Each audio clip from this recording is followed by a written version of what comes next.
Hi guys, I am Jen Johnson and this is Thought by Thought Healing.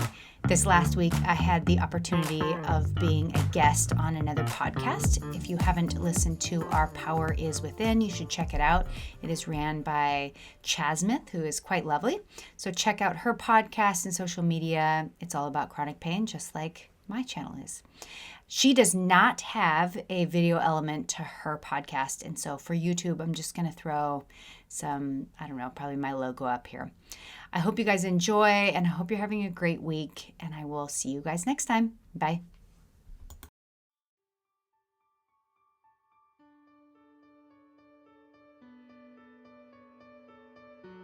Hey, welcome to Our Power Is Within podcast. I'm your host, Chasmith, and my mission for this podcast is to inspire you to take your power back, to realize that you are the healer that you've been looking for all along.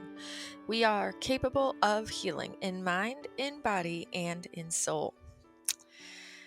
I wanted to start this week off once again sharing another Apple podcast review that someone shared because, well, it's fun and I appreciate it.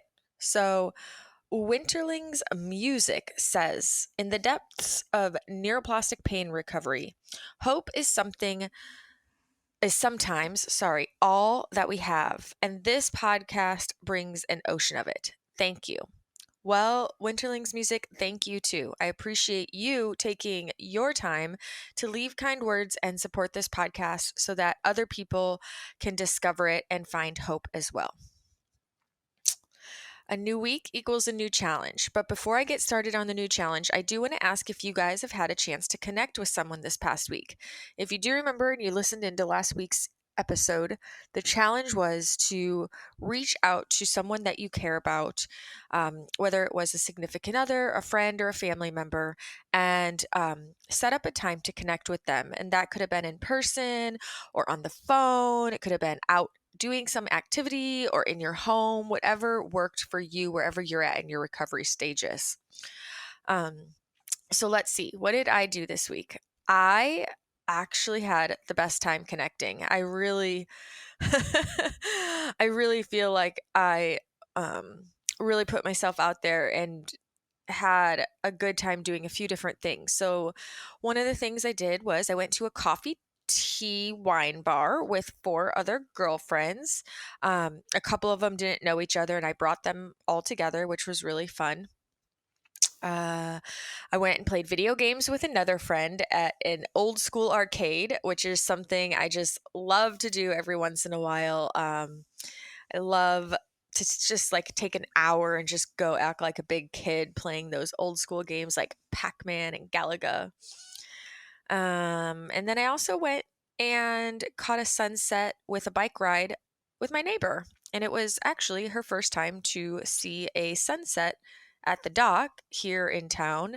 So that was really cool to get to share that experience with her. And then the last thing, I got to go back to work after quite a bit of time off. That's a long story, but I was so excited to be back at work, and I realized how I left every single night smiling and just feeling so satisfied. I love getting to work in hospitality and being a part of people having a wonderful experience and celebration. It really lights me up. So yeah, feel grateful. Those are a few ways that I was able to create some enriching connections this week. If you had any connections this week that you want to share with me, feel free to send me a message and let me know how it went for you. This week's challenge is going to be simple. We're just going to take it all back to breath. Anytime that you start to feel nervous or anxious or worried or fearful, or perhaps you notice a story playing in your head, just try to come back to breath. Just see if you can slow your breathing down, begin to pull the air into your belly, and just become aware of your breath. Because when we're aware of our breath, we can begin to be in the present now moment. And if we're in the present now moment, we aren't stuck in those stories, that fear, or those worries. So I don't have a set agenda this week. It's not 5 minutes a day. It's not a set time or a set style of breath. It's really just you beginning to become more aware of the undertone of your emotional being, um, or the stories that are playing in your head, and then use that tool that we call breath to bring you back to present.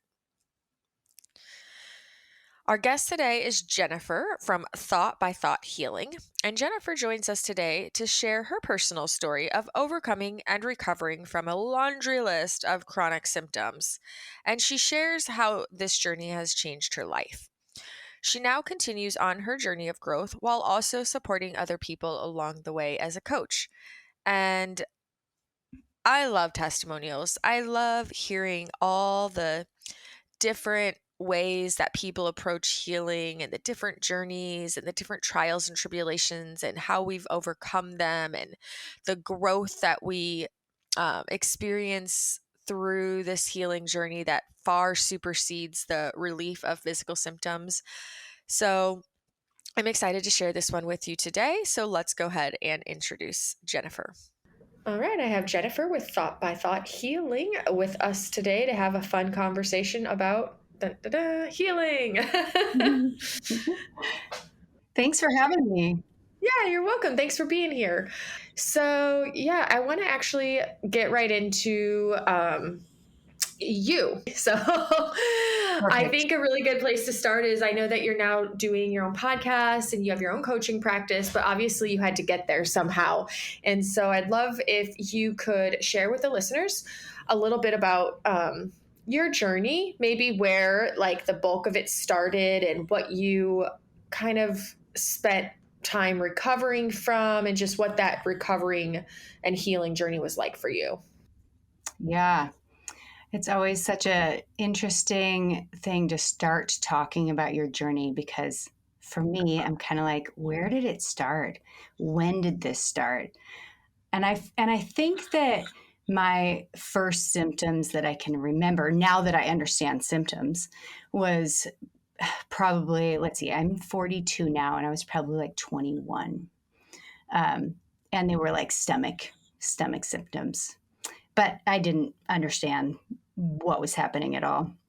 And then fast forward and uh, probably about 7 years ago is when it got to the point where it was stealing my life from me. It's this interesting thing of talking about the symptoms without describing them in too much detail. But I will just talk a little bit about some of the symptoms that I had and the diagnoses that I had.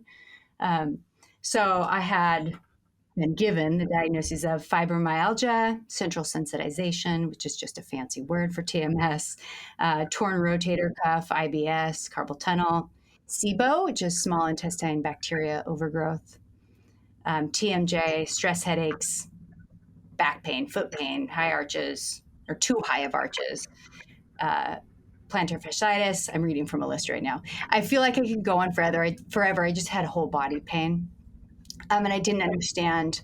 I didn't understand what was happening, and so I just kept making my life smaller and avoiding doing the things that I loved um, because I thought it was the things that I was doing that was causing the pain. And I think we can probably all relate to that, right? Yeah, absolutely. It's yes, like smaller and smaller because of the fear factor. Can I ask you a question? Yeah. Did I know you said you kind of it's like and I totally relate. Where does it begin?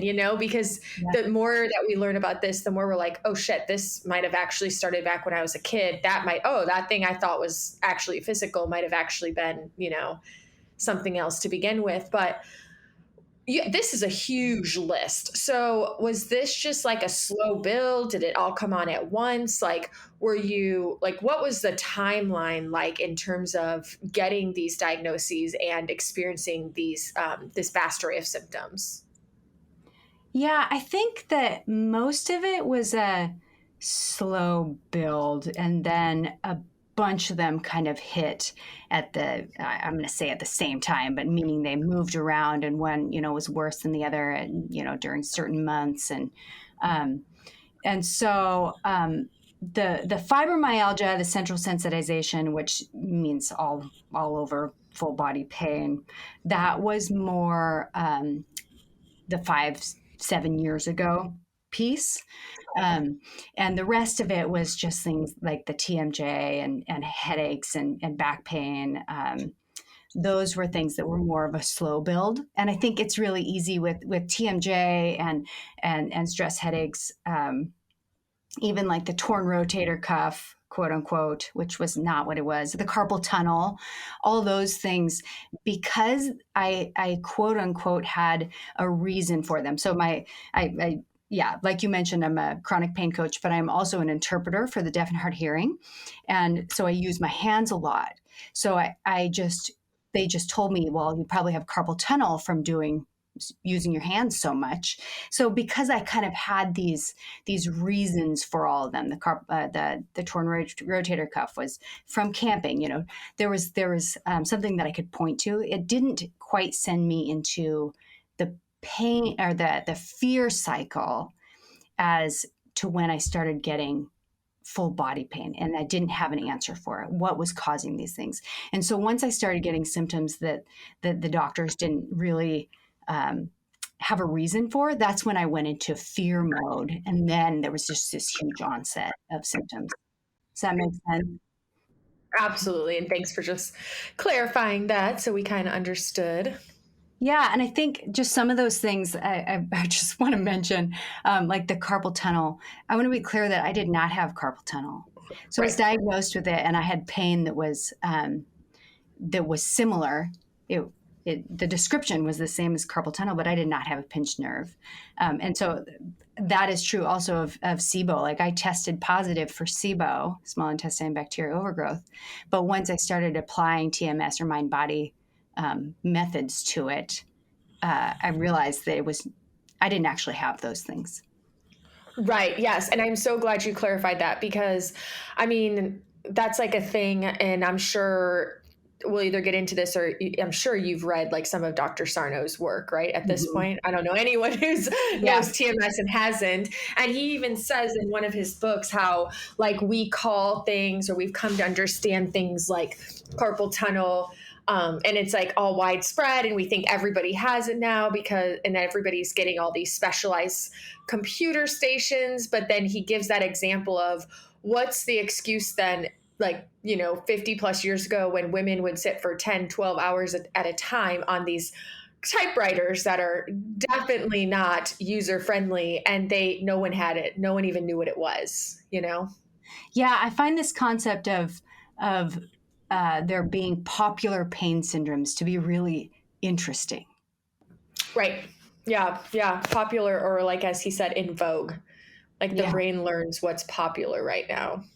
Yeah, absolutely. Mm-hmm. So you had this journey where you started getting all these symptoms, and you started minimizing your like life, essentially making it smaller because of fear. You thought that it was your life and the things you were doing that was causing all this. So what happens next?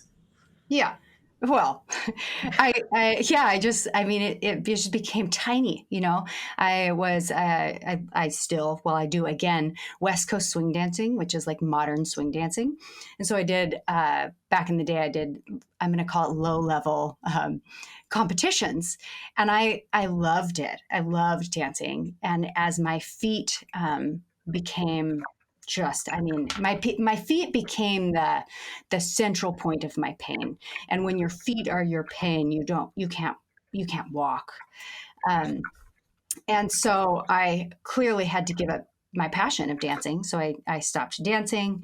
My social anxiety went through the roof, and that was because, and we haven't got into what is the perfect storm of what's actually really the root of all these TMS symptoms I have. But I began to make my social life smaller and smaller also, because I was no longer confident in who I was as a person. My identity kind of had been lost, I'm going to say at this point in time, because of the pain, but it wasn't really the pain. And so my social life just dwindled. My passions I lost them. I used to like to work with tools and create things with wood, and I just stopped doing any of that and just kind of allowed the fear of, well, what if, I remember one day thinking, what if I only have 10,000 steps left? How do I want to use those 10,000 steps? And so I just stopped walking as much as I possibly could because that fear had just taken root in me. And so I made my life as safe as I thought that I could make it by removing things from my life. And literally, as we know, in doing that, that made my life more dangerous. By making it smaller and trying to make it safe, I actually taught my brain that life was dangerous in like every area. I got like a handicap parking pass and 504 plan at my work and all this stuff because I really thought my life was coming to an end when it came to movement. And all of that was fear-based. So at this point in time, my story, I have all these symptoms and my life is very small. And I have no idea of kind of the emotional backing of any of it. And what about like, gosh, loss of joy? I mean, now the things that you're most passionate about, you can't do. Correct. Yes, absolutely. So it's real. I do remember at one point in time, and I'm actually staring at it right now, thinking I'm going to take my water bottle and I'm going to put stickers on it of everything that I can do. And so there was this sliver of hope that I still had of what can I do with this pain? And so I have things like go camping, and I have coffee and flowers and campfires and fairies, things, and a cat. So just things that even while I was in pain, I could enjoy. But as far as like what are the things that I can do, it definitely got much smaller. As you can tell, I had a lot of things and do again, have a lot of things that I enjoy doing. But part of safety for me had been removing those things. And so therefore there went joy and happiness, laughing and all those things. Yeah, well, I'm glad that you had that positive attitude still where you did focus on what you could do. That's really cool. And I did want to highlight and say that how you explained that in your effort to make your world small in order to make it safe actually made it more dangerous. That is such a wonderful and simple explanation for what we are actually teaching our brain. That's awesome. I've never heard it explained that way. Yeah, it's just the fact that avoidance teaches our brain that the thing that we are afraid of is in fact dangerous. And so then life just becomes dangerous and we reaffirm it by our actions. And then that wires it and it becomes true in our bodies. It's crazy. I heard in one of your podcasts, you just talked about how you never would have expected that you were so into brain science. And I just love brain science. It's so fascinating and very cool to me to realize, as your podcast is called, how much power that we do have over so many things. Right. Yeah, absolutely. Absolutely.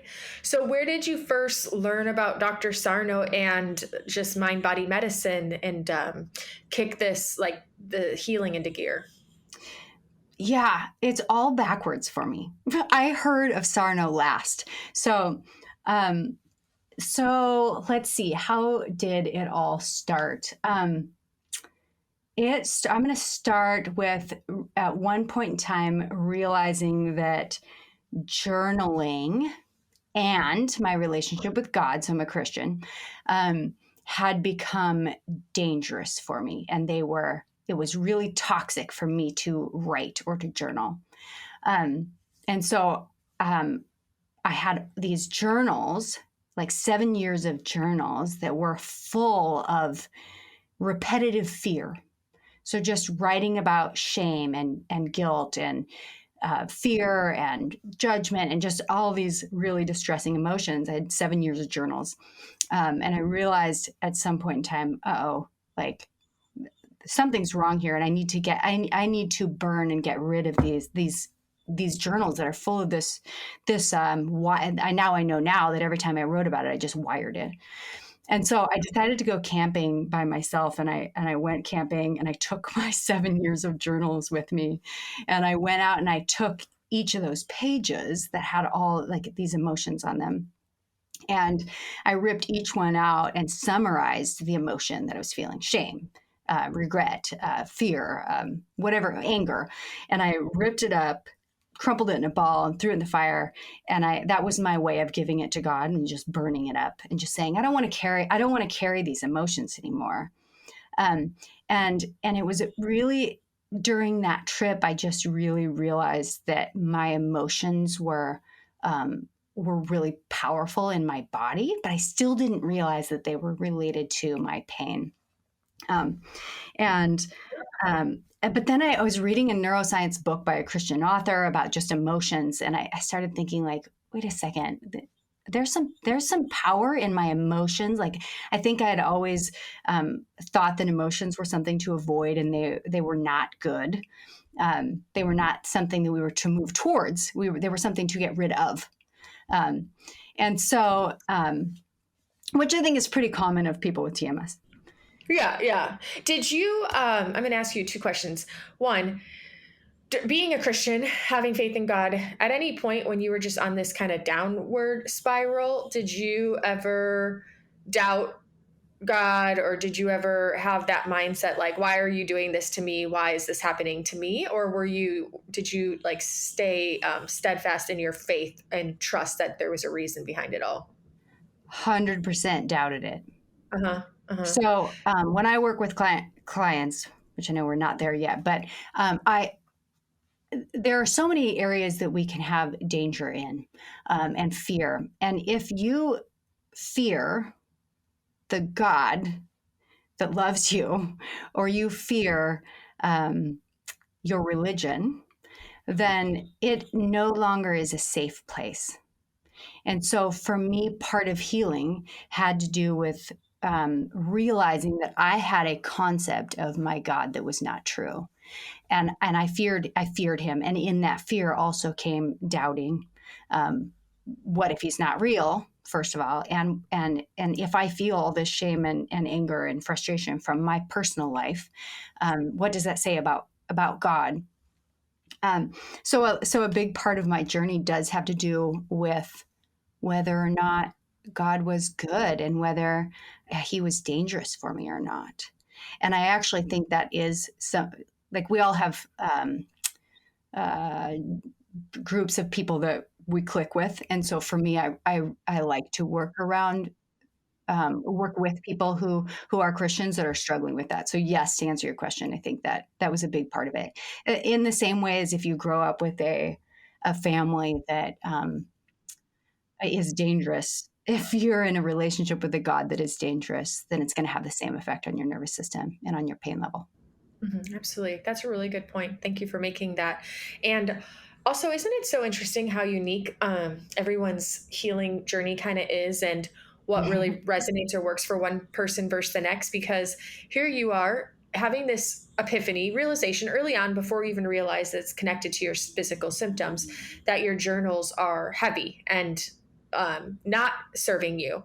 And Yeah. so you release them. Yet so many of us actually find value in grabbing the pen and paper and doing exactly what you had been doing in order to actually get more connected to their emotions and express them. So it's kind of interesting how what one person did was like almost opposite of what might work for somebody else. Yeah, and I want to clarify too that my story ends up changing, and writing ends up becoming the most important tool I had. Really? Yes. So in this, I believe that in the same way our brains can perceive one thing as dangerous, like for me walking or using my hands or sitting, in the same way our brain can perceive and operate within something like writing as Mm-hmm. dangerous. And so, and the way that I wrote in the past was just something like, I have shame, I have shame, I have so much shame. What do I do with the shame? But there was no, I just wrote myself into victim mode, and Mm-hmm. into more distressing emotions. There was no relief out of it. Whereas now when I write, it's completely different. story, and it's freeing, and it has truth in it. It helps me to find. So for me, healing is about being known. So it's about me getting to know myself, my fears, my emotions, my shame, my all these things that I was carrying. Getting to know myself, because I never was willing to do the work to get to know myself. Getting to know myself, and then allowing myself to be known by God, who loves me in that state. And for me, the way I describe it is that I discovered the false me, the raw me, and the true me. And the raw me often reflects whether I'm living in my false identity or in my true identity. And my false identity is full of shame, and it's fear and all this anger and yuckiness. Um, um, Whereas the true me, I don't have to live in fear. I can be afraid, and for me, I go to God with that. But I can have these emotions, but they don't get to be my identity. So I feel like a lot of the work around healing has to do with identifying what is the false narrative. I think we all know that the way we talk about ourselves, the way we describe ourselves, matters, and I can become a danger to my own brain by the way that I talk about. The things I hate about myself, and the things that reflect poorly, um, and so a lot of the work for me was discovering, oh, I'm claiming and viewing myself in these really toxic ways, and that those are all lies about me. That is not me. That is underneath all that fear and those emotions is a true raw me, the me that I was created to be, and that's how I get to live out of. So it was empowering of getting to know what false pretense I was living under. That's really awesome. And so writing became a pivotal component for you. But what else along the way through that process, as things started to unfold and you started to learn more and understand the mind body connection? What else was really powerful for you?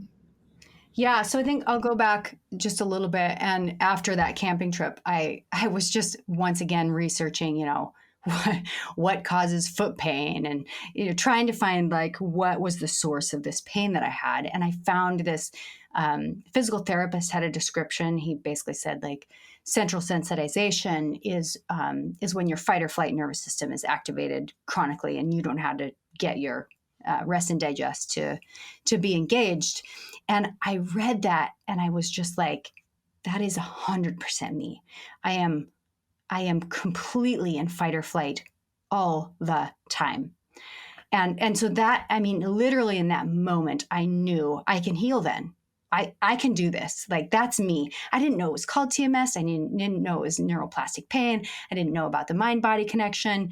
I barely knew about the fact that our autonomic nervous system has two parts. I didn't know any of this, really. And so from there, I remember I had scheduled an appointment with a new doctor, and that week I met with her because my old one had retired, and she was aware that you can heal from chronic pain, which I had not gotten really that message yet. And then I remembered that somebody a year past had mentioned DNRS to me, dynamic neural retraining systems, I think. Is that right? Dynamic neural retraining system? Yep, you got it. Okay.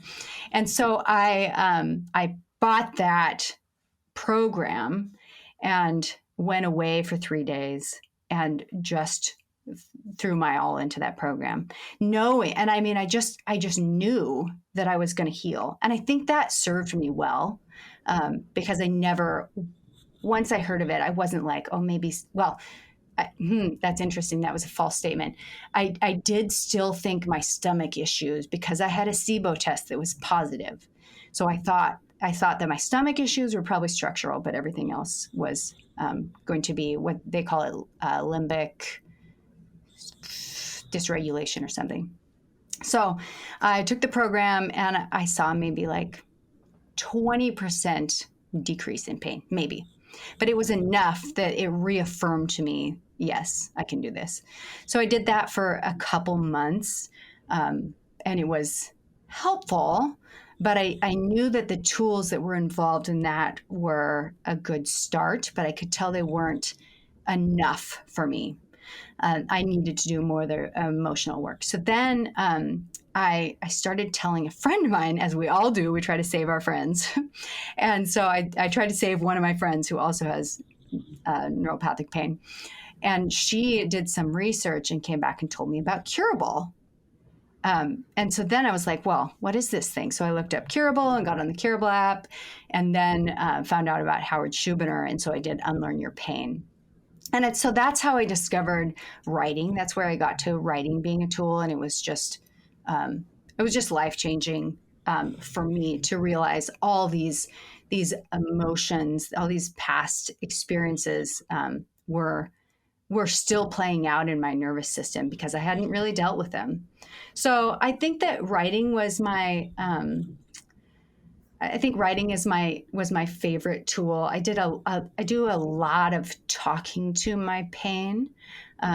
So just getting quiet, quieting my brain, and having short internal conversations with my symptoms about being safe. And it is similar in like body posture, if you will, to somatic tracking, although it is definitely different than somatic tracking. Somatic tracking helps, but those conversations with my pain were just really helpful for me to be able to reassure myself that I am safe, I am healing, I am okay, things are getting better. And just having that daily dose of truth, even though it was from me to me, really started to send my body and brain into the right direction. That's awesome. So wait, how long did you do DNRS? I think I did it. Gosh, I think I just said 2 months, but I actually think I only did it for a month. Oh, so you didn't even stick with the full 6 months. I didn't. I didn't because all of our brains are wired differently. Mm-hmm. For some people, I think the long visualizations work. But for me, I love a 5-second visualization. So I didn't mention insomnia. Insomnia was absolutely one of my worst symptoms. And so I would use visualization to just visualize myself sleeping for like 5 seconds. And I found that to be a really powerful tool, but the long visualizations of DNRS wasn't. I know it is for a lot of people. So I'm not tearing down DNRS at all. But for me, that didn't quite work, and I knew that I needed to do more emotional work, and that's why I switched to Unlearn Your Pain. Mm-hmm. Yeah, absolutely. I mean, like I said earlier, everyone has like their own unique journey, and it's not one size fits all for sure. I mean, Yeah. ultimately, we want to do things that we resonate towards, rather than putting more pressure on ourselves to show up and do things that we think we should do, even though we're like kind of miserable doing them, or forcing it. That doesn't help.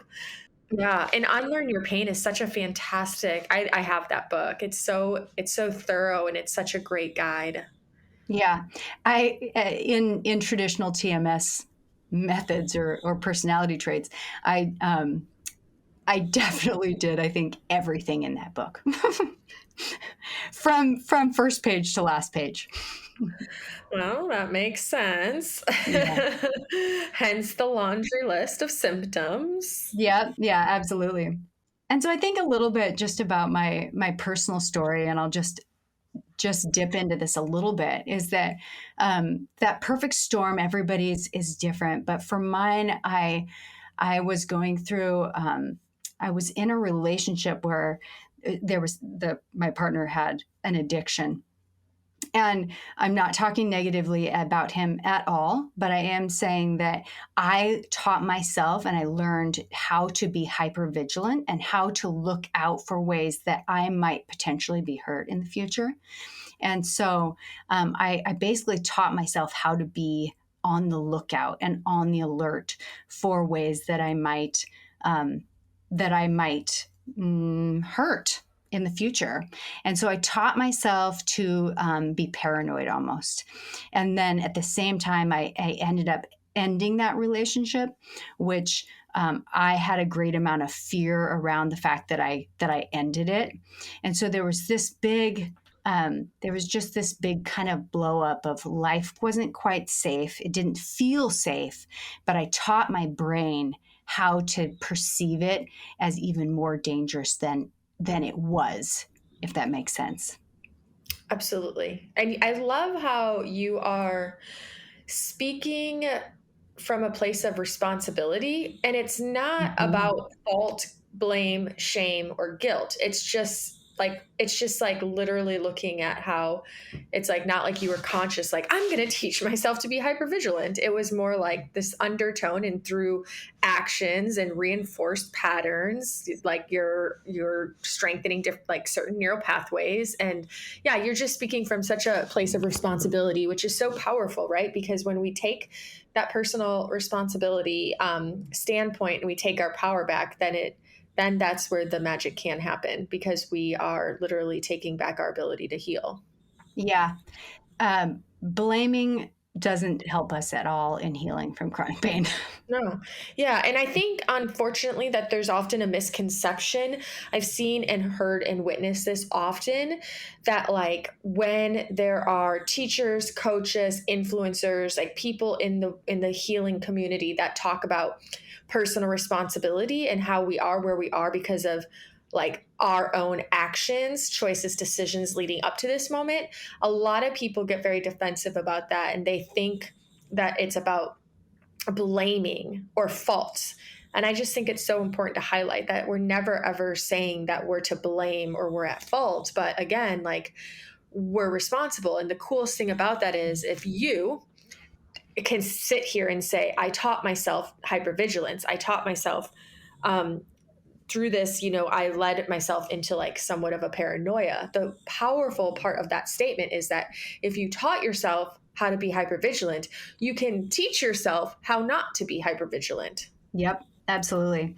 And I also want to note that again, I was teaching myself what I thought was safety. Right. There's this really interesting, and oftentimes people don't get this, but there's really big difference between fear and wisdom. And yet sometimes they get confused. So I felt like it was wise to be hypervigilant. But Right. really, it was self protection and fear absolutely ruling my thought life. Right.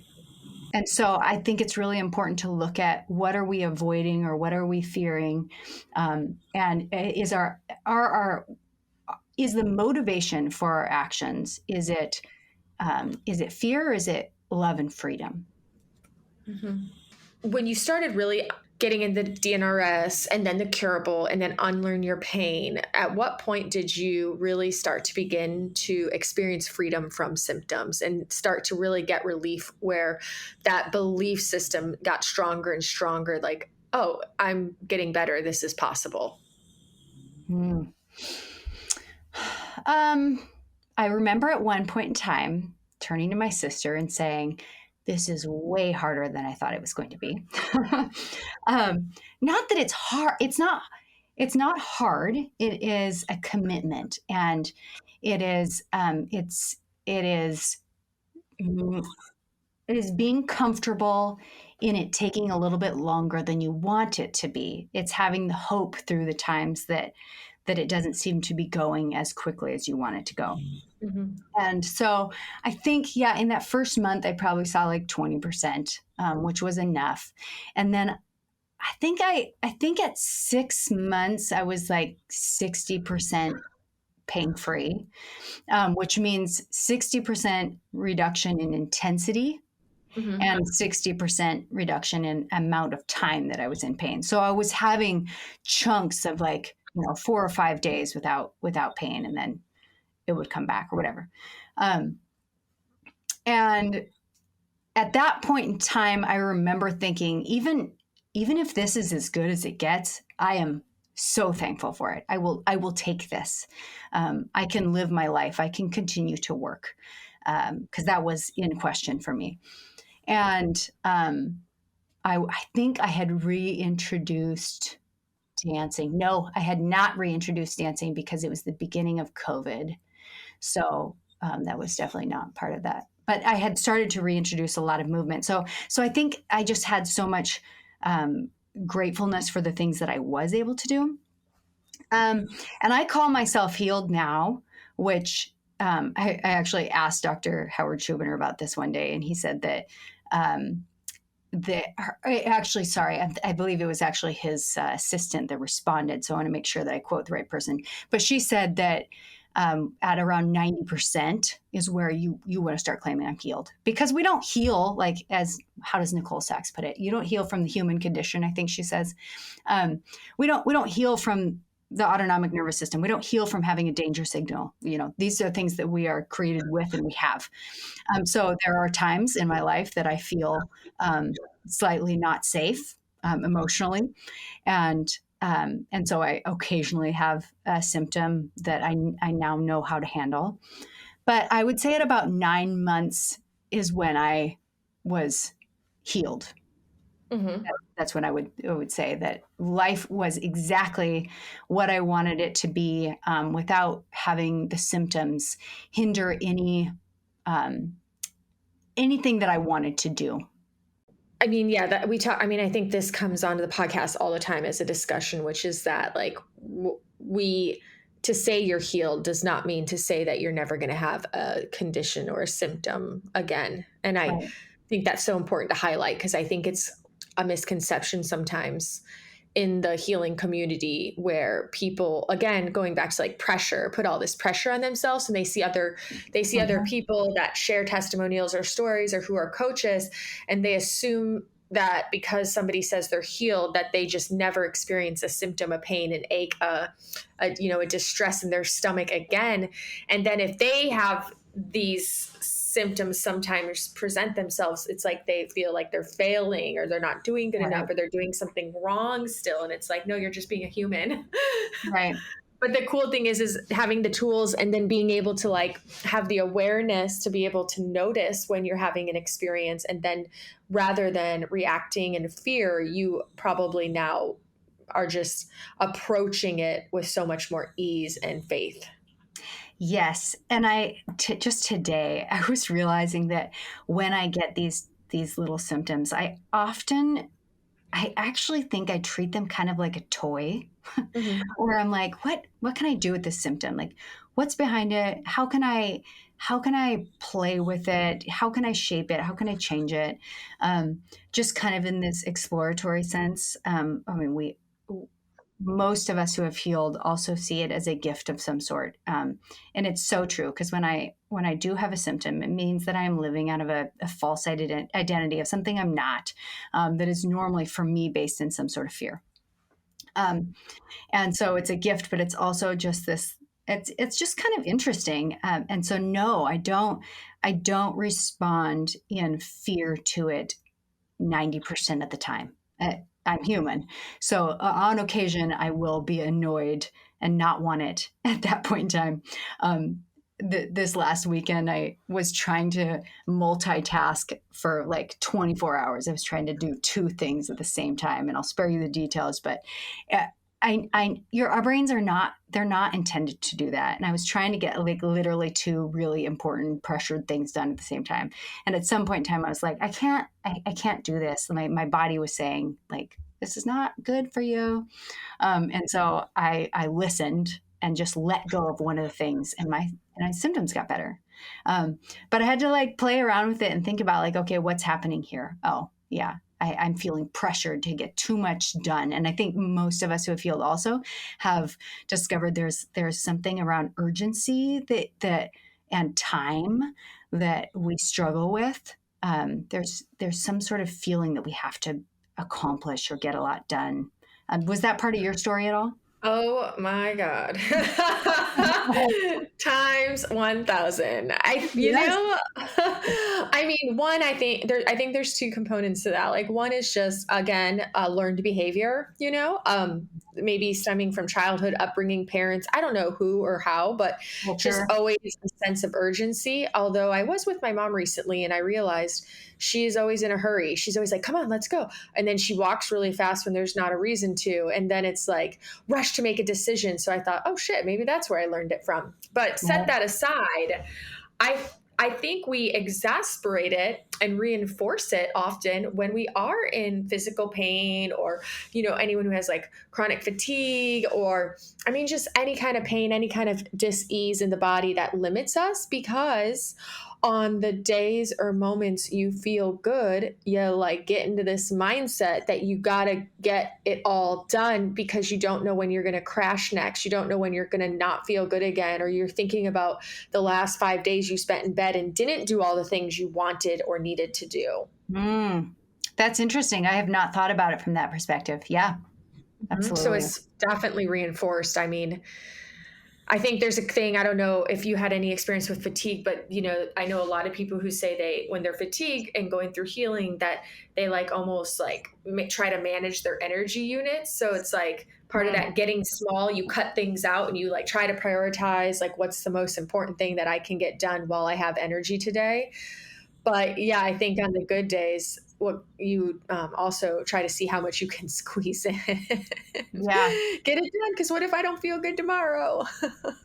Yeah. And I think that's similar to what I was talking about with like, if I only have 10,000 steps, then I have to limit how much I do or walk. Yeah.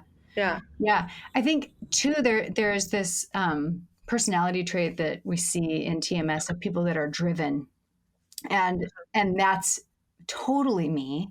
And I think I just got that from culture. I don't see that in my I don't see it in a negative way in my childhood. But yet there's something about not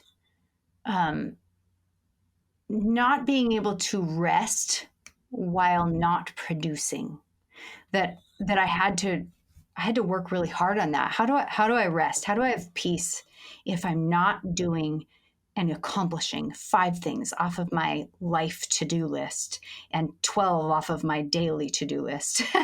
And so I really had to learn to slow down and do things slower and be okay if I didn't get as much done that day as my nervous system kept yelling at me that I had to do. Mm-hmm. Yep, absolutely.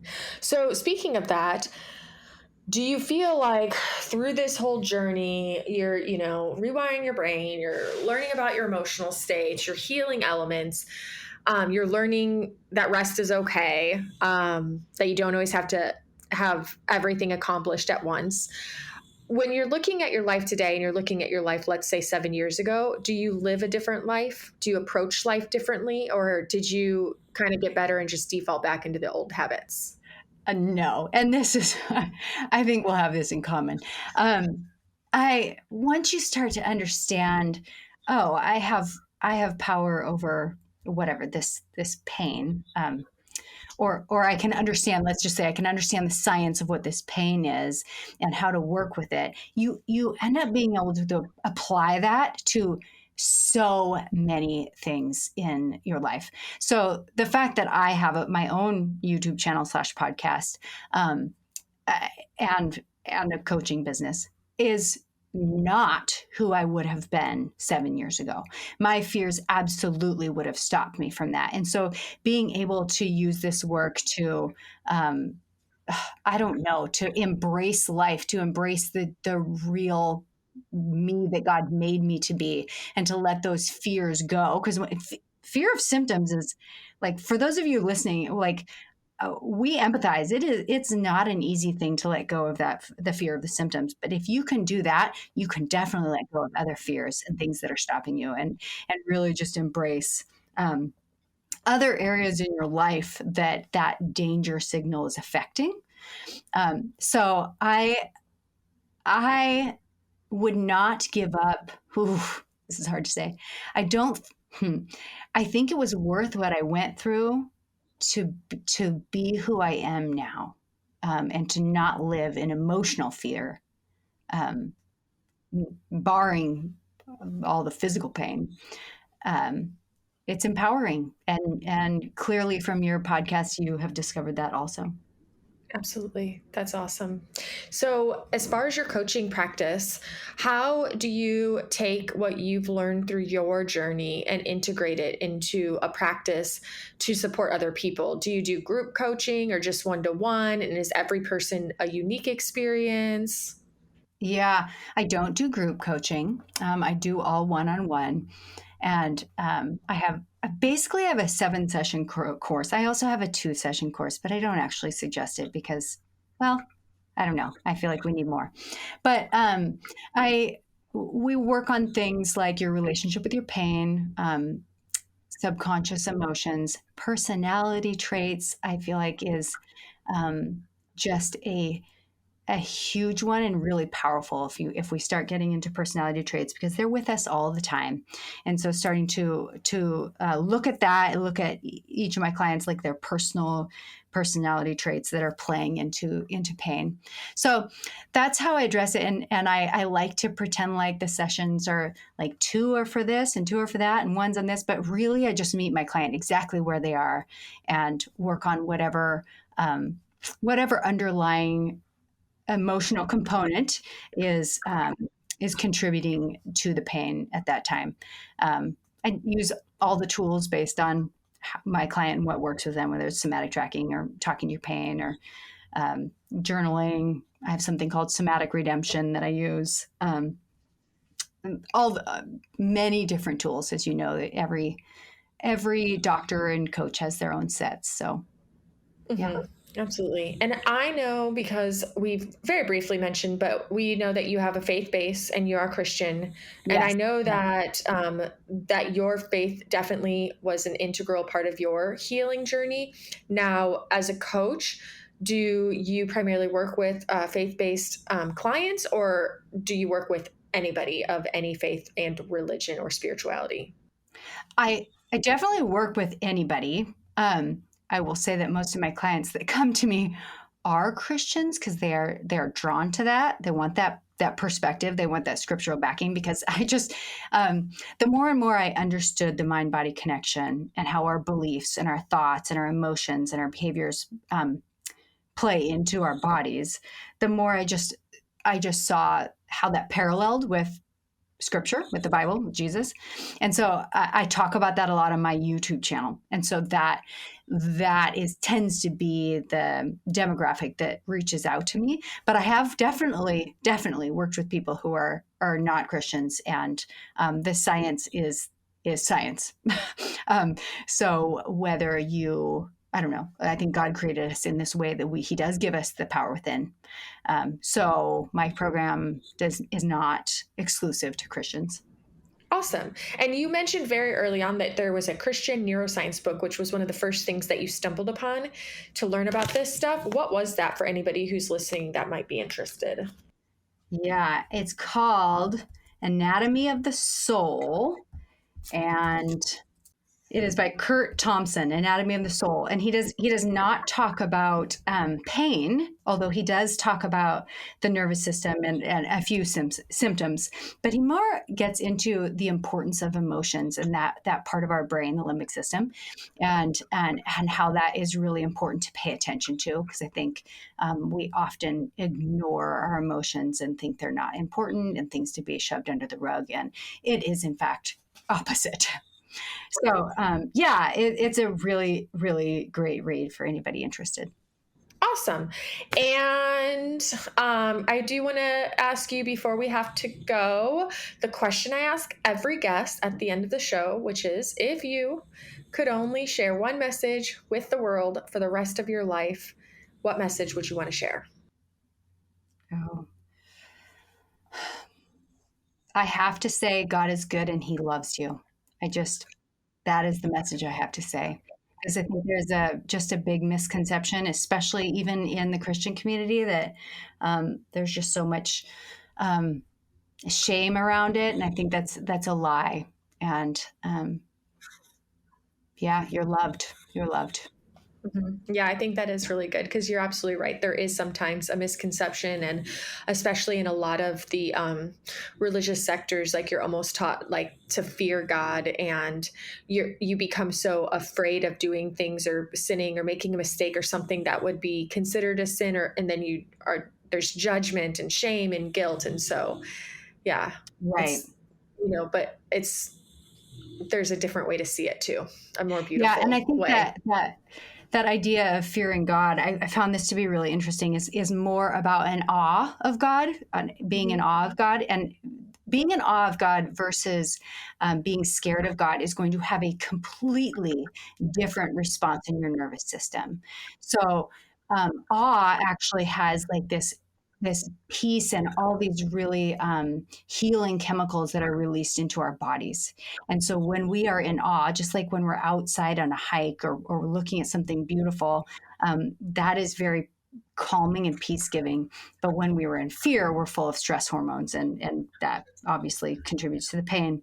And so I think Yeah. that misunderstanding of fear versus awe is a big deal.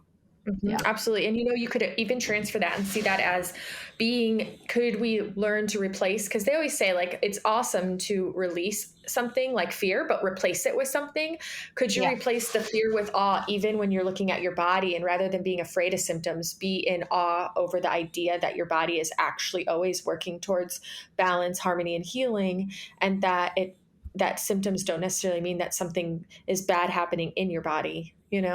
That's amazing. I love that. That's beautiful. Yeah, Yeah, absolutely. so they correlate. I am going to post in my show notes all the links and ways for people to connect with you. And Right. did you have any final thoughts or comments that you wanted to share? I think just don't put yourself on a time pressure. Allow, I think just allowing the healing to take the time that it needs. That pressure just really gets in the way. So don't give up, but don't put yourself on in that rush, that urgency mode. Yes, absolutely. Thanks for sharing that because even though it might sometimes feel like we got sick overnight, we sure shit didn't get sick overnight. This was a long process and we don't get to heal overnight either.